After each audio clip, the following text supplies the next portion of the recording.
You are on Tips and Streams with your host, Coca. What's good, everyone? Welcome back to Tips and Streams. I'm Kokan, and I hope you're doing well and feeling locked in wherever you're listening from. All right, let's get to the daily picks. I've got 4 NBA matchups on the card today, so buckle up. We're diving straight into the action. The first prediction for today's NBA games is for the game between the Denver Nuggets and Detroit Pistons. I'm looking at this matchup like a chess game that's going to be decided by possessions, not vibes. Detroit has been rolling, and when they're at home, they can turn the arena into a grindhouse. They protect the paint, swarm passing lanes, and they don't need a track meet to put points up. That's real. But the number is the story for me, and the way Denver is built travels. Denver's offense is still the cleanest get-a-good-shot every trip machine in the league. They're scoring 120.7 a night on efficient shooting, and when things get tight, they can run their late clock package through Nikola Jokic and keep the possession alive until it turns into something high percentage. Jamal Murray is the swing piece. If he's steady, Denver's spacing stays honest, and Detroit can't overload the paint without paying interest. Even with role players banged up, Denver still knows exactly who they are. Screen, rescreen, back cut, and punish you for blinking. Detroit, though, is not a soft matchup. They're putting up 117.4 per game, and they've been defending like a team that actually enjoys making opponents miserable. They're holding teams to 110.1, and they're elite at creating opponent turnovers. That matters because it's the easiest way to break Denver's rhythm before Jokic even gets to cook. Cade Cunningham is the engine. Jalen Duren brings that rim pressure and glass work. And when Detroit is sharp, they win the math. Extra possessions, blocks, and rebounding. They're also coming off a statement win where they embarrassed Brooklyn so badly that the second half looked like a scrimmage. But here's where I plant my flag. Context. The last time these teams saw each other, Denver was missing Jokic, Aaron Gordon, and Christian Braun. And Detroit still only escaped by 2. That's not me knocking Detroit. That's me respecting what Denver looks like when they're not running the B plan. Jokic being back changes the geometry of the floor.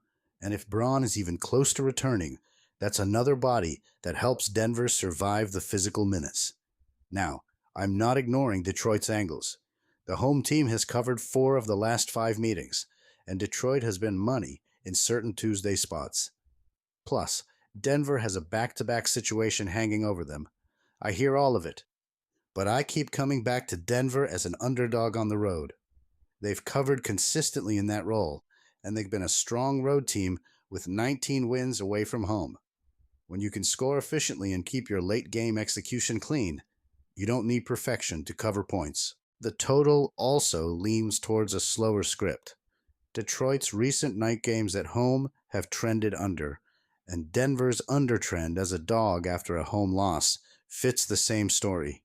Tougher defense, fewer freebies, and more half-court possessions where every bucket is earned. I'm taking the Nuggets to cover the 7-point spread in Detroit. I'm riding with Denver because Jokic changes everything.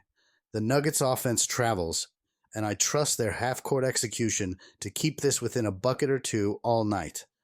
My money is on the Nuggets +7, and I'm not overthinking it. Today's second prediction is for the game between the Chicago Bulls and the Milwaukee Bucks. I'm walking into this one with my eyes wide open, because both of these teams are coming in on shaky legs. Chicago has dropped 4 of its last 5. And Milwaukee has been getting dragged through the mud lately too. But when I stack the matchups side by side, I keep coming back to one simple idea. The Bucks without Giannis Antetokounmpo are a completely different animal, and not in a good way. Milwaukee's recent form is rough in a way you can't really sugarcoat. They've lost 8 of their last 9 overall, and just got blown off the floor by Boston, 107-79. That wasn't a shots didn't fall kind of night. That was a we never found the game kind of night. And when you zoom out, The bigger problem is that this roster is being asked to create offense and control games without its true engine. That's a brutal way to live in this league. Even the team profile backs it up. Milwaukee is scoring 111.9 per game and allowing 115.5. But the details are uglier. They're last in offensive rebounds per game, last in second chance points, and last in free throw percentage. That's basically the trifecta of self-inflicted pain. You miss, you don't get it back. And even when you do get to the line, you leave points sitting there. In tight games, those are exactly the little margins that turn into a loss. Chicago has its own scars, and I'm not pretending otherwise. That 134-91 loss to Miami was a full-body bruise. They shot 32% from the field, went ice cold from deep, and got buried early. But what I like about the Bulls here is that their identity gives them a way to play even when the roster isn't perfect. They push tempo, they move the ball, and they can manufacture offense through pace and passing, rather than waiting for one superstar to bail them out. The numbers paint that picture. Chicago is putting up 117.6 per game, and they're top tier in assists at 29.6 per game. When I see that kind of passing profile, I see a team that can still generate decent looks, even if a couple of rotation pieces sit. And with Kobe White stepping into more on-ball leadership when Josh Giddey is sidelined, Chicago at least has a clear offensive compass. Add Nikola Vucevic as the steady veteran who can score, rebound, and keep the half-court organized, and I can talk myself into the Bulls finding enough stability to win a road game. Now, I'm not ignoring the head-to-head note. Milwaukee has won both meetings this season. That matters, but context matters more. The Bucks tonight are missing multiple pieces, including Antetokounmpo and Kevin Porter Jr., and that changes the ceiling and the late-game shot creation.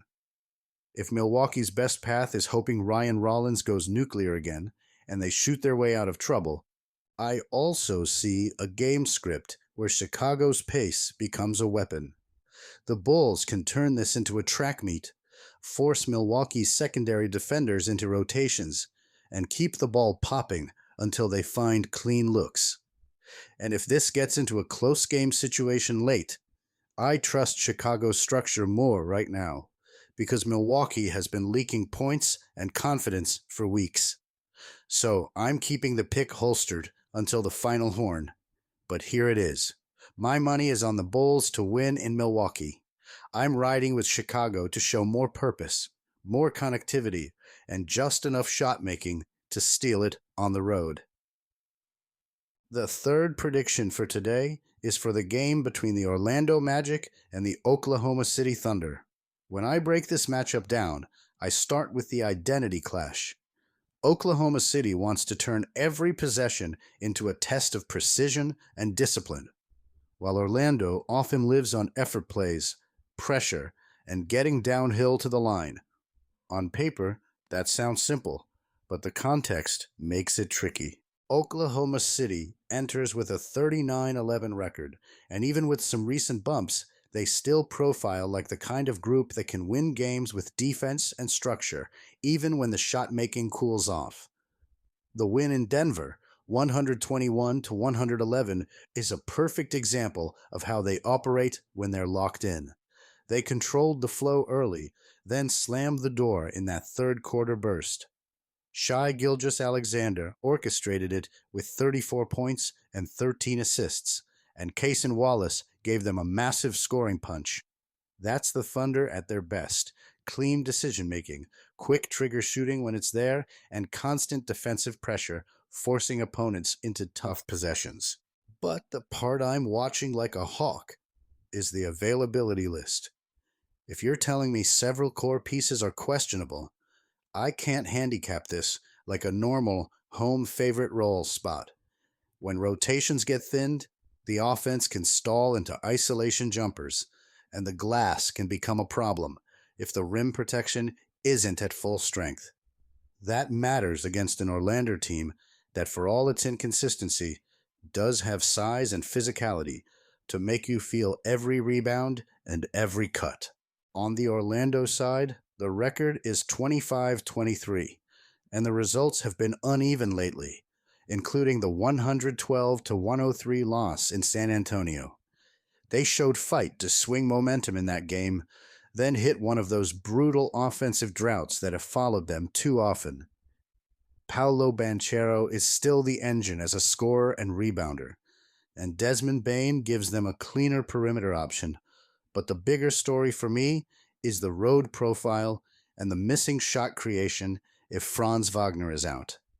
Orlando hasn't consistently cashed statement road results, and that's why the market keeps shading against them. Still, this is where I lean into game theory. With Oklahoma City carrying a heavy questionable tag list, I'm not in a rush to lay a big number. I'd rather take the points with the team that can turn the game into a grind, get to the free throw line, and stay connected defensively. Orlando also tends to keep opponents from bombing away comfortably, which helps when you're trying to survive strips where your own offense gets sticky. I'll keep my pick for the buzzer, but the blueprint is clear in my head. If Orlando defends without fouling too much, rebounds like it's rent due, and gets steady half-court touches through Banchero instead of panic jumpers, they can make this a 4-quarter fight. Here, I'm picking the Magic to cover the 10-point spread against the Thunder in Oklahoma City. Today's last prediction is for the game between the Philadelphia 76ers and Golden State Warriors. Philadelphia comes into San Francisco in one of those schedule spots I circle in red every season. An East Coast team finally leaves home, jumps time zones, and immediately gets dragged through a West Coast swing. That's tough on the legs, tough on the lungs, and it usually shows up in the little things first. Slow closeouts, late box outs, and that half step of hesitation when a shooter relocates to the corner. And the timing is brutal. The Sixers are coming off a game against the Los Angeles Clippers, and now they've got to turn the page and deal with a different style, a different building, and a different rhythm. Even if you love Philadelphia's recent form, this is still the back end of a back-to-back in a new time zone, which is where jump shots get flatter and turnovers get louder. Now, the biggest variable is Joel Embiid.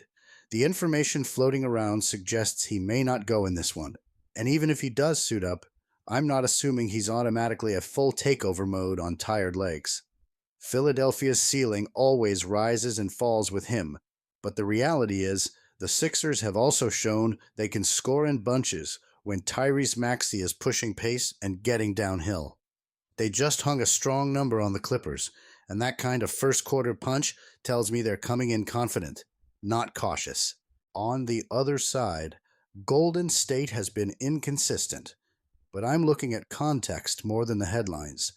They're coming off a loss to Detroit, yet they've also been sitting on extra rest since January 30th. That matters. Extra rest means cleaner execution, sharper rotations, and more juice to chase shooters off the line. And in this matchup, that's the whole game script. Golden State wants to live on the arc, bomb away, and turn every long rebound into early offense before Philadelphia can set its defense. We also can't ignore availability. Golden State has been dealing with missing pieces, including Jimmy Butler, and notes are suggesting that Stephen Curry may not play. If that's the case, the Warriors can't win this with pretty basketball. They have to win it with urgency, defend first, gang rebound, and manufacture points through pace, movement, and second efforts. The good news for them is that home court has meant something in this series, with the home team taking 8 of the last 9 meetings. So I'm keeping my pick off the opening tip and letting the scouting report do the talking. Travel fatigue versus rest advantage, a tough scheduling spot for Philadelphia, and a Golden State team that usually responds at home after a stumble. My prediction is the Warriors to win and cover the 2.5-point spread against the 76ers in San Francisco.